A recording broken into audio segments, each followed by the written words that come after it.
Communication Network. Okay, so we are doing our presentation on enterprise as an employer rather than looking to see what they offer as a business. So I'm Casey. I'm Drew. I'm Aiden. I'm Austin.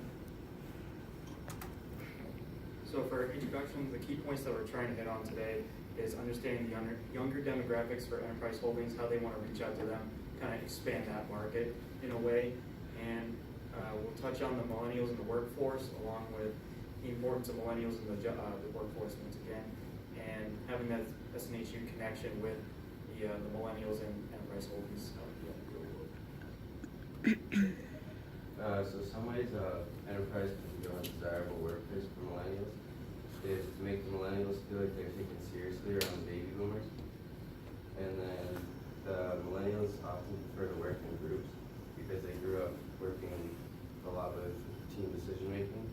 So it's easier for them and something they know. And they also like a good balance of outside work and life, or their work and outside life. They aren't as lonely as their parents, their activities on hold to advance their career. Millennials are anyone who reached adulthood around the turn of the 21st century. So they're basically anyone born around 1980 to 2004. They grew up in a very electronic and online-based world, and being told a lot by their parents that they could do anything they put their minds to. Why millennials are important to employers. It's predicted that by 2025, 3/4 of workers globally will be millennials. So it's important to start hiring them now because one day they're going to run the workforce. Millennial employees represent the best educated, the most schooling, the highest SAT scores, and computer coding and other advanced skills learned at young ages. So that again goes back to like the technology aspects. Like we grew up using smartphones and like having social media and all that, so it's good to bring that into the workforce because you already know how to use it, so you can teach others.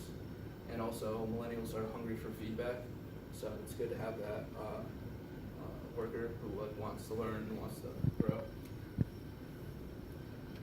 Top job factors for new graduates. College graduates are looking towards the future, so they would rather get into a job where they know they can grow and expand rather than just going there for a year or two and not being able to get promoted or anything. They want to know where their first job will lead them rather than like what it is. Also, they want something that can prove to be a solid stepping stone. They want a job that proves to be a bit challenging also because you went to college, you went to school for like most of your life, so you want to put that to use in your job. So who's likely to hire millennials? Computer-based companies who have a creative side to them, because obviously millennials, they want to bring in fresh new ideas, and that's what companies are looking to do. Again, up-and-coming companies. And I've noticed that on Forbes specifically, they came out with a list listing the 2016 best companies that hire millennials, and surprisingly, a digital marketing company was number one, Elite SEM, which is based out of New York, and roughly 91% of the company is based out of millennials. So we really want to have that creative mindset to them going forward, and as Hayden mentioned, just running the company eventually down the road.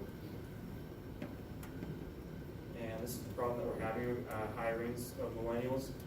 Caroline Beaton, who's a contributor to Forbes, said that roughly 70% of the company, or 70% of millennials are concerned about financial security and just holding down a job that they like, a dream job. So it's kind of difficult to look into that perspective.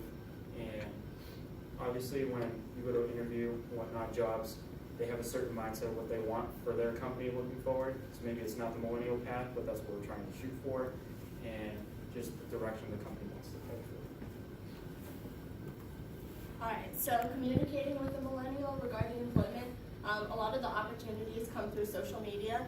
So there was a survey done in February of 2015, and it involved 800 millennials.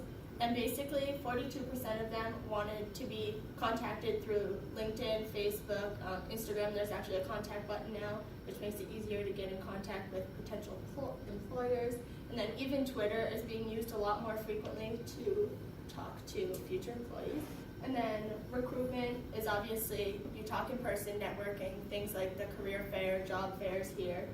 That's the more traditional way of doing it, I think, because you get to really get to know who is going to be interviewing you and who you'll potentially be working for. And then online talent communities, that was 19%. That is also LinkedIn, but it's also like Jobs to Web, basically a forum where professionals share their information on the field that they're in. And then managers and millennials coexisting in the workplace. I mostly took a focus on the relationship between the manager and the millennials. So a lot of the time it's like a give and take relationship. So the millennial really just wants to feel valued and that their work is important to the company. So a lot of the time that comes with managers giving clear instructions so that they know exactly what has to be done, staying on task.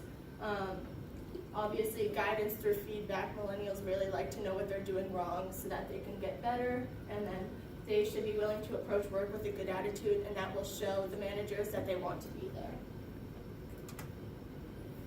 And then these are just some strategies we put down for enterprise to implement. Obviously, SNU could invite them to speak for the grad students who are interested, and that would give the students the opportunity to see the vision, to see potential career advancement, and to network on a more personal level. And then another idea is promotions that enterprise can create for younger demographics, which is like when they're hired, you could give them a bonus, and that will be for like student loan relief if qualified. Or you could like implement social media pages or like a mobile app to communicate with the millennials, specifically at SNU. So like I think Nick said, like how Uber has that app for SNU. And to conclude, they're looking for career advancement and like job security rather than money. They work best when approached with patience and encouragement. They thrive in using technology. Those are usually the jobs that really will benefit from millennials, and they're very valuable to employers, obviously, if it's a job that they like. Are there any questions?